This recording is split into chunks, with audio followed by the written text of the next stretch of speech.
Assalamualaikum warahmatullahi wabarakatuh. Anak-anak yang kami sayangi, ketemu lagi dengan Mister untuk pembelajaran bab yang keempat, yaitu bab ayo membayar zakat.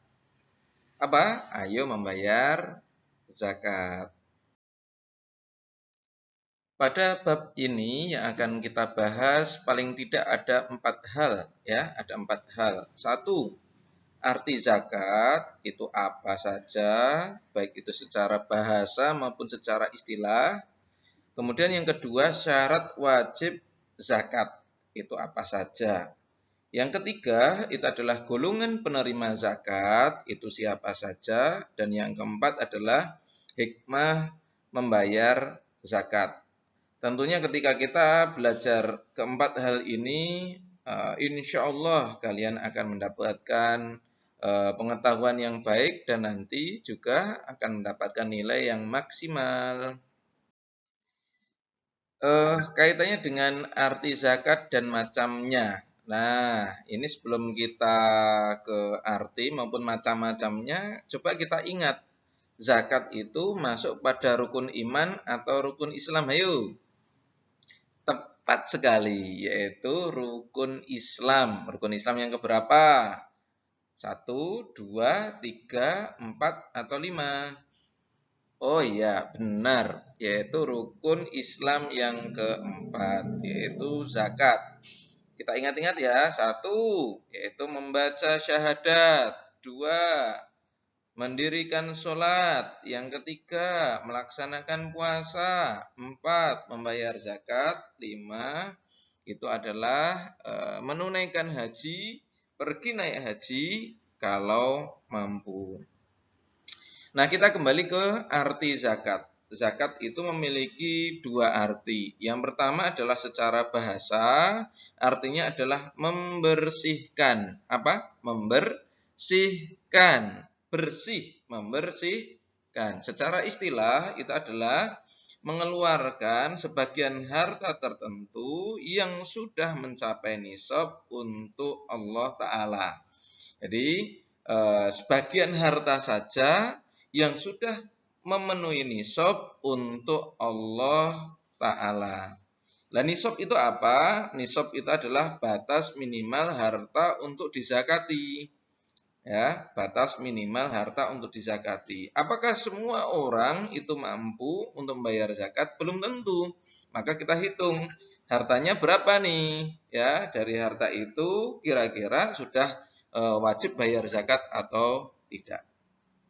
Kemudian kaitannya dengan macam-macam zakat itu juga ada 2, yaitu zakat fitrah dan zakat mal. Zakat fitrah itu disebut juga dengan zakat makanan pokok. Kapan dilaksanakan? Yaitu ketika awal Ramadan hingga akhir Ramadan sampai dengan menjelang dilaksanakannya sholat Idul Fitri. Yaitu namanya zakat fitrah. Kemudian kalau zakat mal itu adalah kaitannya dengan harta. Memiliki harta apa saja. Nanti akan dihitung besarannya hingga akhirnya dia sudah wajib membayar zakat mal atau belum. Sekarang kita ke arti zakat fitrah. Zakat fitrah itu adalah mengeluarkan bahan makanan pokok sejumlah berapa? 2,5 kilogram saja. 2,5 kilogram kepada yang membutuhkan sejak awal Ramadan sampai menjelang Idul Fitri. Kalau zakat mal itu bukan zakat mal ya. Zakat mal itu ketika akhir Idul Fitri masuk mal-mal, itu namanya zakat mal. Ini kita zakat mal. Zakat mal itu adalah mengeluarkan harta yang sudah mencapai nisab kepada orang yang membutuhkan. Zakat yang wajib dizakati itu apa saja? Ya, ini nanti akan keluar loh ya di soal-soal. Ada beberapa zakat yang wajib dizakati untuk zakat mal. 1, ternak ya. Kalau punya penghasilan ternak. Yang kedua, itu adalah perdagangan. Dia punya usaha dagang. 3 itu adalah perkebunan. Perkebunan. Yang keempat pertanian, ya, pertanian. Yang kelima itu adalah untuk barang yang ditemuan, ya, barang temuan. Yang kemudian yang terakhir itu kaitannya dengan profesi. Nah, ternak itu bisa berupa zakat untuk sapi, unta, atau mungkin punya kambing. Nah, itu wajib untuk dizakati. Perdagangan, dagang apa nih? Dagang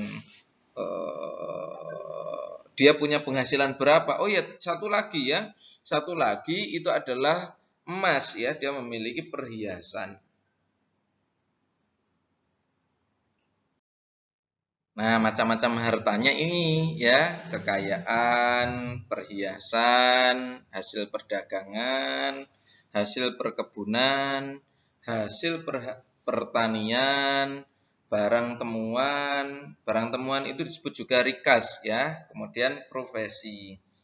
Lah, harta ini kemudian dihitung selama setahun, ya, setahun. Nanti kira-kira dapatnya berapa? Nanti kalau sudah memenuhi nisab, berarti yang bersangkutan wajib untuk membayar zakat mal. Ada orang-orang yang dia itu wajib membayar zakat, maka ada syarat-syaratnya, yaitu satu, balik. Balik itu berarti sudah dewasa, ya, dewasa. Yang kedua itu adalah berakal atau tidak gila. Jadi kalau orang gila di jalan itu nggak perlu membayar zakat mal. Kemudian yang ketiga mencapai nisab. Mencapai nisab itu berarti ya melebihi apa yang menjadi batasnya, batas membayar tadi berapa. Yang selanjutnya milik sendiri. Nggak bisa ya dia ngaku-ngaku punyanya orang kemudian dia zakatkan, itu nggak boleh. Itu harus milik sendiri. Yang kemudian yang selanjutnya itu adalah dihitung dari barang-barang yang wajib dizakati. Lah, dari hal ini kira-kira orang tua kalian itu sudah masuk sudah masuk syaratnya bagi yang wajib zakat mal atau belum? Kalau memang sudah, maka nanti diingatkan ya di rumah. Itu diingatkan kira-kira Bapak, Ibu sudah membayar zakat mal atau belum? Itu kan namanya zakat tadi kan berawal dari kata membersihkan. Yaitu ketika orang membayar zakat berarti dia itu membersihkan hartanya. Itu ya. Jadi nanti tolong diingatkan ya orang tuanya ya untuk yang belum membayar zakat itu nanti membayar zakat mal. Bisa lewat Las Al-Abidin ya, lewat Las Al-Abidin atau lembaga yang lain yang serupa. Yang penting bayarnya. Supaya apa? Supaya harta kalian itu semuanya bersih ya. Nah, kalau sekarang kita belajar tentang golongan penerima zakat yang dinamakan dengan asnaf. Asnaf itu adalah penerima zakat. Oh iya, kaitannya dengan zakat itu ada pemberi zakat, ada penerima zakat. Kalau pemberi zakat namanya muzaki, kita ulangi, pemberi zakat namanya muzaki. Kalau penerima zakat namanya mustahik ya. Mustahik. Mustahik. Jadi di sini golongan penerima zakat adalah 8 asnaf mustahik. Siapa saja mereka? Yang pertama adalah fakir, 2 miskin, 3 ghorim, 4 ibnu sabil, 5 sabilillah, 6 amil, 7 hamba sahaya, yang ke-8 mu'alaf. Hafal ya? Hafal. Kita ulangi. Fakir, miskin, ghorim, ibnu sabil, sabilillah, amil, hamba sahaya, dan mu'alaf. Apa itu artinya? Fakir itu adalah orang yang tidak bekerja dan tidak bisa mencukupi keseharian. Miskin, dia bekerja tapi tidak bisa mencukupi keseharian. Kalau fakir itu mungkin gelandangan. Kalau miskin itu mungkin, mohon maaf loh ya, ada beberapa tukang beca dia punya pekerjaan, tetapi tidak mampu untuk mencukupi keseharian keluarganya. Gharim, orang berhutang. Tetapi orang berhutang di sini bukan hutang untuk barang-barang yang bukan utama. Contoh, orang tua saya juga punya hutang untuk beli mobil. Nah, itu kan beli mobil beda dengan hutang untuk konsumsi. Ya, gharim ini untuk konsumsi. Ibnu Sabil itu adalah disebut juga musafir, orang dalam perjalanan. Jadi sebenarnya kalau kalian suatu saat nih sudah gede kemudian kuliah, nah itu kan kalian meninggalkan rumah kalian untuk menjadi musafir. Sebenarnya itu boleh-boleh saja untuk menjadi golongan penerima zakat. Tetapi kan kita harus lebih ini ya, melihat kita butuh benar nggak atau ada orang yang lebih butuh. Sabilillah ini adalah orang yang berjuang di jalan Allah. Contoh, kalau kalian ada yang menjadi guru TPA, itu adalah sabilillah. Para dai juga masuk sabilillah. Amil, kalau amil apa? Amil itu pengelola zakat. Biasanya kan di akhir Ramadan itu ada amil zakat. Nah, gitu. Lah, sebenarnya yang masuk amil oleh pemerintah itu adalah yang memang punya badan hukum, sudah resmi sebagai amil. Sedangkan kalau yang berada di ini masjid-masjid dia hanya membantu saja, ya membantu. Terus kemudian hamba sahaya. Hamba sahaya ini berarti adalah budak belian. Di zaman sekarang sudah susah sekali. Ini beda dengan pembantu ya. Beda dengan pembantu. Hamba sahaya itu adalah orang yang memang benar-benar dijual belikan. Kalau pembantu kan dapat gaji, sedangkan hamba sahaya sudah nggak dapat gaji. Yang terakhir mu'alaf. Mu'alaf itu adalah orang yang baru masuk Islam, maka dia berhak untuk menerima zakat.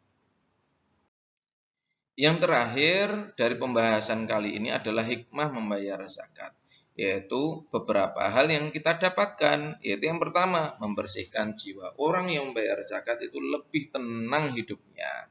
Kemudian yang kedua, tidak tamak. Maksudnya tidak tamak gimana? Tidak tamak itu memiliki jiwa sosial. Ketika dia membayar zakat, dia masih ingat, ada orang-orang lain yang memang lebih butuh daripada dirinya. Ada orang-orang lain yang dia itu memang kekurangan. Maka itu hanya untuk memberikan sedikit saja dari apa yang dia miliki.